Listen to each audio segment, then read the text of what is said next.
Hello everyone, आप सभी का स्वागत है आपके अपने और फेवरेट चैनल एडुटेप में। यहाँ पर हम यूपीएससी, ईपीएफओ, एपीएफसी, ईओ एओ एग्जामिनेशन की तैयारी कर रही है और आप सभी के लिए अभ्यास सीरीज लॉन्च की गई है। तो आज हमारा जो जनरल साइंस का टॉपिक है, हमने स्टार्ट किया था एसिड एंड बेसिस, जिसका पार्ट नंबर 1 हमने ऑलरेडी कंप्लीट कर लिया। आज हम करने वाले हैं पार्ट नंबर 2। पार्ट नंबर 1 में हमने देखा था कि एसिड का जो टेस्ट रहता है सोर रहता है और बेस का जो टेस्ट रहता है बिटर रहता है। कौन सा एसिड किस में पाया जाता है, वो सारी बातें हमने देखी थी। आज हम पार्ट नंबर 2 में उसके आगे के क्वेश्चंस पढ़ने वाले। फिर इसका जो पार्ट नंबर 3 आएगा उसमें हम इंडिकेटर्स के बारे में पढ़ेंगे। तो ऐसे करके अगर आप हर पार्ट पढ़ते हैं, एसिड एंड बेसिस आपके लिए मोस्ट इंपॉर्टेंट टॉपिक है। ये टॉपिक आपका एग्जाम के लिए प्रिपेयर हो जाएगा। साथ ही साथ अगर आप ट्रायल पैक लेना चाहते हैं, उसकी लिंक आपको डिस्क्रिप्शन बॉक्स में दी है। आप फटाफट वहां से लिंक को क्लिक करके आप एनरोल कर सकते हैं। ट्रायल पैक में आपको मोटिवेशन मिलेगा। साथ ही साथ आपको पेड कोर्सेज में जो बैचेस, जो क्लासेस हो रही है, उसकी डेमो क्लासेस आपको मिल जाएगी। ठीक है, तो फटाफट ट्रायल पैक के लिए आपको डिस्क्रिप्शन में लिंक पर जाना है और वहां पर आप एनरोल कर सकते हैं। ठीक है, चलिए बढ़ते हैं हम आगे पहले क्वेश्चन की तरफ। What is the pH range for acidic solution? तो पार्ट नंबर 1 में मैंने आपको पीएच स्केल के बारे में बताया था कि हमारी जो पीएच स्केल रहती है 0 से 14 रहती है। कितनी रहती है? 0 से 14। अगर ये 7 नंबर पर है, अगर ये 7 नंबर पर है, इसका मतलब क्या है? न्यूट्रल है, ना तो वो एसिडिक है ना तो बेसिक है। ठीक है, अगर 7 से कम है, 7 से कम यानी कि 0 से 7 के बीच में है, तब वो एसिडिक है। तो यहाँ पर रेंज अगर पूछता है तो हमें कहाँ से कहाँ तक है ये बताना है पूरा। तो 0 से 7 एसिडिक की रेंज है और 7 टू 14 हमारे बेसिक की रेंज है। अगर 7 से कम हो गया तो वो एसिडिक हो जाएगा और 7 से ज्यादा बेसिक में हो जाएगा। तो क्वेश्चन में हमें एसिडिक सॉल्यूशन की रेंज पूछी है तो वो हो जाएगा 0 to 7। ठीक है, ये आपको याद रखना है। रेंज पूछ रहा है कि कोई वैल्यू पूछ रहा है, इस पर आपको ध्यान ज्यादा देना है। अगर यही क्वेश्चन बेसिक सॉल्यूशन के लिए पूछता तो हम आंसर क्या करते थे? 7 to 14 करते थे। ठीक है, अब एसिड है, एसिडिक है, इसका मतलब क्या है? उसमें H प्लस आयंस ज्यादा है, concentration of H plus ions is more. और अगर बेस है उसमें OH माइनस आयंस जो है ज्यादा रहते, concentration of OH minus ions is more. तो हम इस पीएच स्केल से क्या बता रहे हैं? पावर ऑफ हाइड्रोजन बता रहे हैं, पोटेंस ऑफ हाइड्रोजन बता रहे हैं। हाइड्रोजन की कितनी पावर है उस पीएच स्केल से बताया जाता है। ठीक है, आगे बढ़ते हैं। क्वेश्चन नंबर 2 में आते हैं, which gas is produce when acid reacts with metal. चलिए एक एग्जांपल लेकर समझते हैं। एक एसिड है हमारे पास, मान लीजिए HCl। HCl मतलब होता है हाइड्रोक्लोरिक एसिड। सारे एसिड के नाम और फॉर्मूले आपको याद रखना है। तो हमने एक एसिड ले लिया HCl, हाइड्रोक्लोरिक एसिड, उसे एक मेटल से रिएक्ट कराते हैं, जैसे कि मान लीजिए सोडियम। Na मतलब होता है सोडियम, मैं यहाँ पर लिख भी देती हूँ।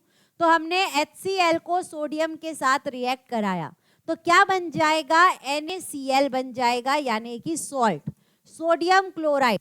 और साथ ही साथ हाइड्रोजन गैस बाहर निकल जाएगी। तो जब भी एसिड मेटल के साथ रिएक्ट करता है तो कौन सी गैस बन रही है? Hydrogen gas. कौन सी गैस रिलीज हो रही है? Hydrogen gas. आपको याद रखना है। अब हाइड्रोजन गैस को पहचानते कैसे हैं? हाइड्रोजन गैस वहां पर प्रेजेंट है, उसके टेस्ट के लिए आपको याद रखना है, जब भी आप बर्निंग मैच स्टिक इसके पास में लेकर जाते हैं, वहां से पॉप साउंड आता है।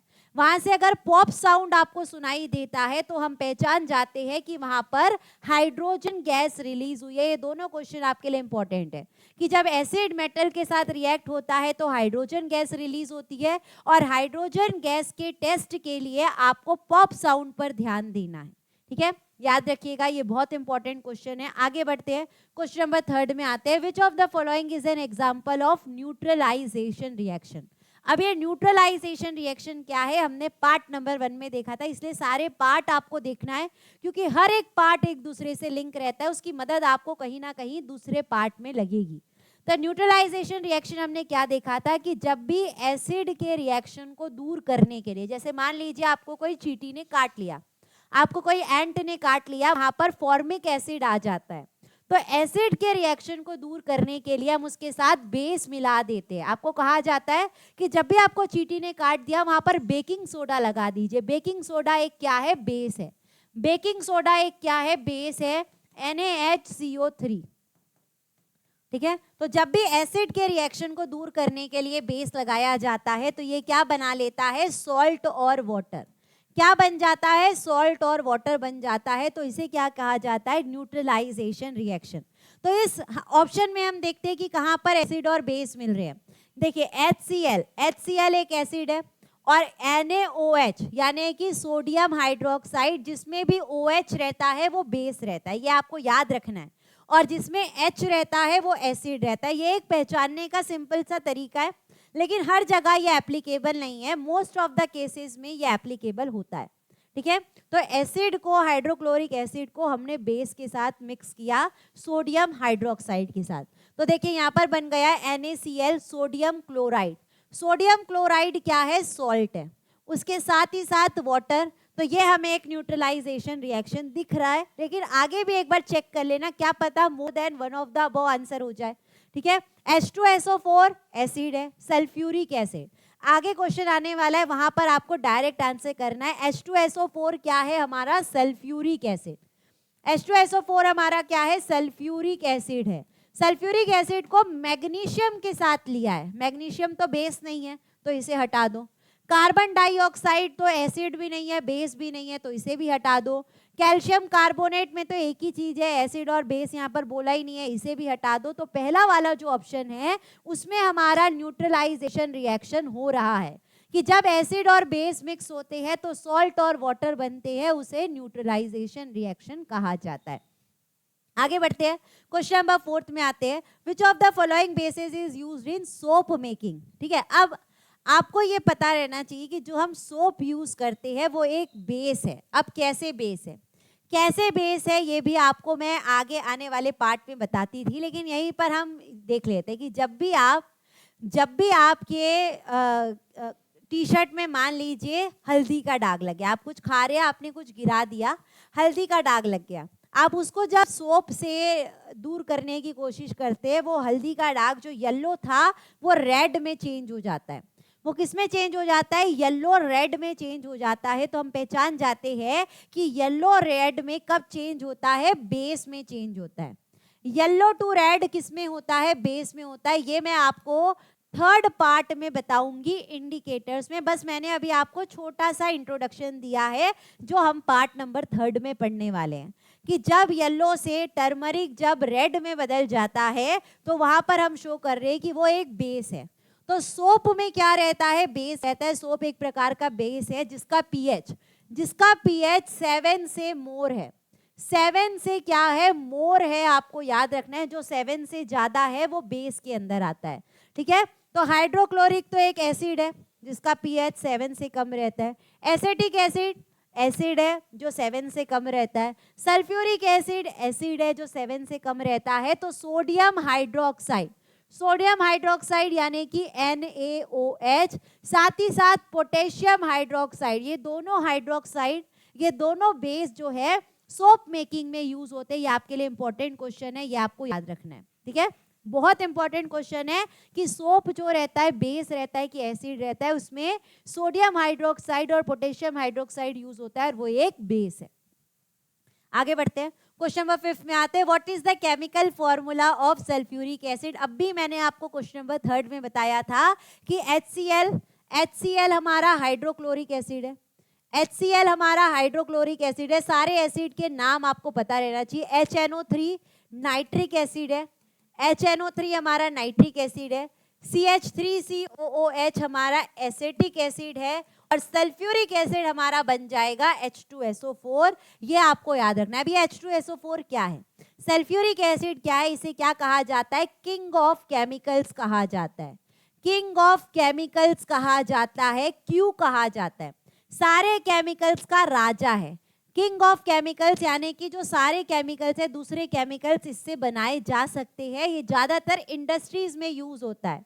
साथ ही साथ कार की कार की जो बैटरीज रहती है उसमें कौन सा एसिड रहता है, ये क्वेश्चन एग्जाम में बनता है, ये आपको याद रखना है। जो कार में बैटरीज रहती है उसमें भी सल्फ्यूरिक एसिड यूज होता है, H2SO4, बहुत इंपॉर्टेंट है ये। मैं आगे आपको एसिड रेन में भी पूछूंगी, तब आपसे आंसर आना चाहिए। सल्फ्यूरिक एसिड का फॉर्मूला आपको याद रखना है, H2SO4। आगे बढ़ते हैं, क्वेश्चन नंबर 6 में आते हैं। Which of the following is an example of strong acid. अब ये स्ट्रॉन्ग एसिड और वीक एसिड क्या होते हैं? एसिड है, एसिड है तो आप बोलेंगे कि वो 7 से कम रहेगा तो वह एसिड है। ये आपने देख लिया कि जितनी भी चीजें जिनका पीएच 7 से कम है, 7 से लेस देन है, वो एसिड में आते हैं। तो अब स्ट्रॉन्ग एसिड क्या होता है और वीक एसिड क्या होता है ये समझ लेते हैं। कि जिसका पीएच 0 के ज्यादा पास है, 0 के ज्यादा पास है तो उसे स्ट्रॉन्ग एसिड कहते हैं। जिसका पीएच 0 के ज्यादा पास है, 0.5 है, 1 है, 1.5 है, वो स्ट्रॉन्ग एसिड के अंदर आता है।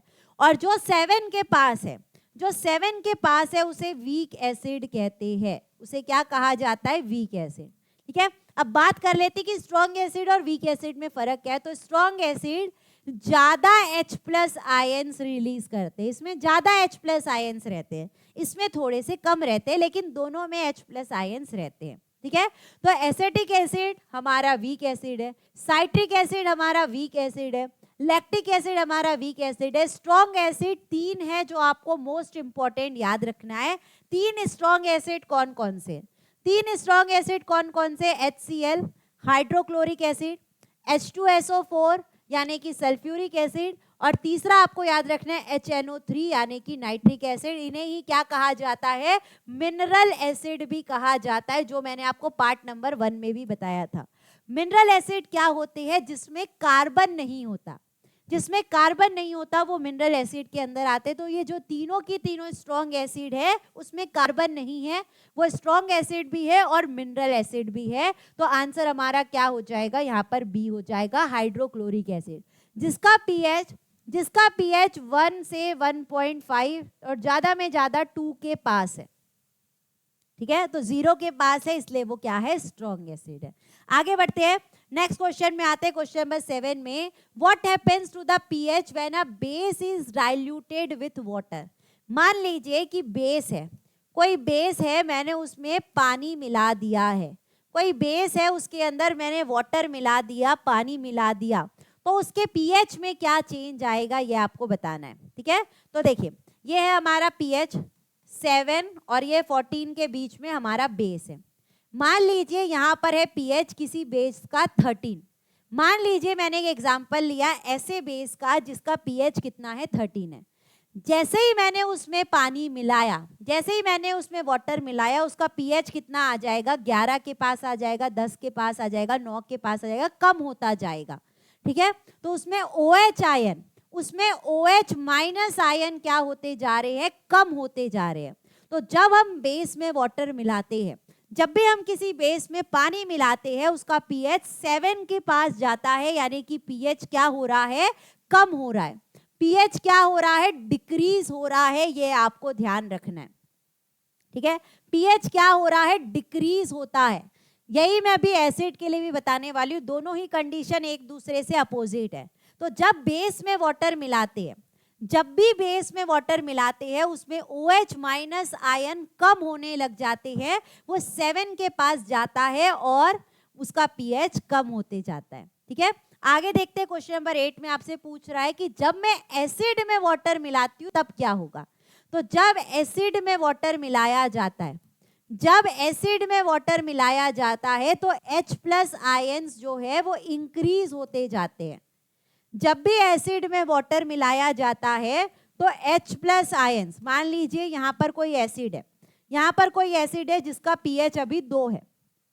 ठीक है, उसमें कितने H+ आयंस थे? जितने भी होंगे, जैसे ही मैंने उसमें वाटर मिला दिया उसमें और H+ आयंस इंक्लूड हो जाएंगे, उसका पीएच जो हो जाएगा 7 के पास आएगा। दोनों ही केस में चाहे बेस हो चाहे एसिड हो, तो एसिड का जो पीएच है 7 के पास जाता है तो पीएच बढ़ता है। बेस का पीएच अगर 7 के पास आता है तो वो डिक्रीज होता है, कम होता है, ये याद रखना है। तो बेस में जब वाटर मिलाते हैं तो 7 के पास आ रहा है, इसलिए उसका पीएच डिक्रीज हो रहा था। एसिड में जब वाटर मिलाते हैं तब भी इसका पीएच 7 के पास जाता है, लेकिन इंक्रीज होता है, इसका पीएच क्या हो जाएगा, इंक्रीज हो जाएगा।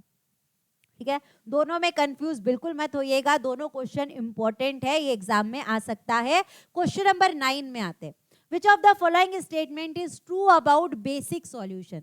अब इतनी देर से हम एसिडिक और बेसिक के बारे में डिफरेंस पढ़ रहे थे, तो क्वेश्चन में आपको बताना है कि बेसिक सॉल्यूशंस के लिए कौन सा स्टेटमेंट ट्रू है।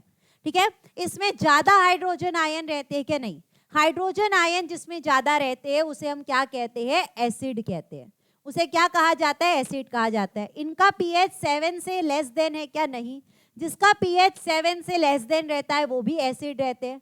दे आर ऑलवेज कोरोसिव, ये ऑलवेज कोरोसिव रहते हैं क्या, नहीं रहते। कोरोसिव क्या होता है, कोरोजन क्या होता है, रस्टिंग क्या होता है, आगे बताऊंगी, लेकिन ये ज्यादातर कोरोसिव रहते, कई बार नहीं रहते, तो ये नहीं होगा।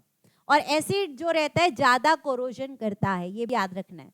ठीक है, अब इसमें ज्यादा हाइड्रोक्साइड आयन रहते, OH माइनस आयन जिसमें ज्यादा रहते हैं वो क्या है, बेसिक सॉल्यूशन है। तो हमारा आंसर क्या बन जाएगा, बी बन जाएगा। सॉरी, मैंने ए को काटने की जगह बी को काट दिया था, ए नहीं है। हाइड्रोजन आयन जिसमें ज्यादा रहते हैं वो एसिड रहता है, तो ट्रू फॉर बेसिक पूछा था तो ए को काट देना है, बी इसका आंसर हो जाएगा। हमारा आंसर क्या हो गया है, बी हो गया है। ठीक है, चलिए आगे बढ़ते हैं, क्वेश्चन नंबर 10 में आते हैं। लास्ट क्वेश्चन है, which of the following is an amphoteric substance that can act as both base and acid. ऐसा कौन सा यहाँ पर एम्फोटेरिक सब्सटेंस है जो कभी बेस की तरह भी वर्क कर सकता है, जो एसिड की तरह भी वर्क कर सकता है। केवल एक आपको याद रखना है, सोडियम क्लोराइड तो सॉल्ट है, न्यूट्रल रहता है। मैग्नीशियम हाइड्रोक्साइड तो बेस है, केवल बेस की तरह यूज होता है। सोडियम बाइकार्बोनेट यानी कि बेकिंग सोडा, ये भी मैं एक बार पहले एक्सप्लेन कर देती हूँ, फिर मैं आंसर पर आती हूँ। सोडियम बाइकार्बोनेट यानी कि NaHCO3, ये आपको इंपॉर्टेंट रहेगा, ये फॉर्मूले पर एग्जाम में क्वेश्चन बनता है कि बेकिंग सोडा को और क्या कहा जाता है, the other name of baking soda sodium bicarbonate, और इसका फॉर्मूला क्या है, NaHCO3। ये क्या रहता है, बेस रहता है, ये क्या रहता है, अल्कलाइन रहता है, बेसिक रहता है। तो यहाँ पर ऐसा कौन है जो एम्फोटेरिक है, जो बेस और एसिड दोनों के साथ एक्ट कर सकता है या उनकी तरह एक्ट कर सकता है, वो है वाटर। ये भी आपके लिए इंपॉर्टेंट क्वेश्चन है, ये भी आपके लिए इंपॉर्टेंट क्वेश्चन है। एम्फोटेरिक सब्सटेंस के ऊपर क्वेश्चन एग्जाम में बनता है, तो वाटर एक ऐसा है that can act as both base and water. ठीक है, तो ये थे आज के हमारे acid and bases part number 2 के 10 क्वेश्चन। आई होप कि आपको क्लियर हुए होंगे। पार्ट नंबर 1 भी आपने अच्छे से देख लिया होगा। पार्ट नंबर 2 में हमने strong acid, strong base, weak base के बारे में देख लिया है। पार्ट नंबर 3 में मोस्ट इंपॉर्टेंट हम पेपर्स के बारे में, लिटमस पेपर के बारे में, इंडिकेटर्स के बारे में, टर्मरिक हो गया, फिनोप्थिलीन हो गया, मेथिल ऑरेंज हो गया, सारी बातें करने वाले हैं। तो पार्ट नंबर 3 बिल्कुल मत मिस करिएगा। ठीक है, तो आज के लिए बस इतना ही, मिलते हैं पार्ट नंबर 3 में। तब तक के लिए आप सभी को thank you, bye, take care and all the best.